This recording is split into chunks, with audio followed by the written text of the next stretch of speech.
the sacrificial seed, the precious seed, is God's mechanism for cleansing our hearts. Idolatry of anything that is attempting to exalt itself above God in your heart.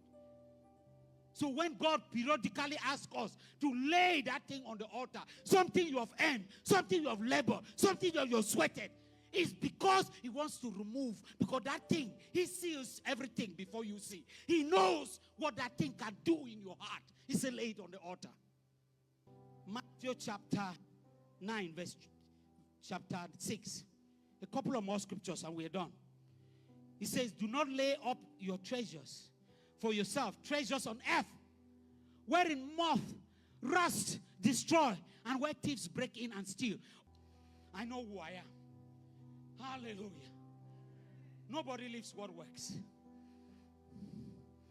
So a fundamental, he says, your treasure is, that's where your heart would also be.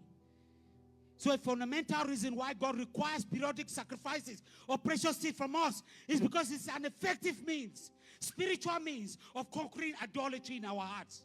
It's an effective means of conquering idolatry in our hearts. A fundamental reason why God requires periodically, not once for all, every time, sacrifices of precious seeds. It's a way he has seen. That's the way to conquer idolatry in our hearts. Idolatry is a hidden sin. You cannot know it. Just like pride. You cannot know that you're prideful. You cannot know. It says the heart, this heart is deceitful. No man can know, but God knows. Anything you cannot lay down at God's altar is an idol. My summary for this message today is this. Anything that we love and cherish dearly, whether it's good or bad, and especially the good things actually, not necessarily the bad things.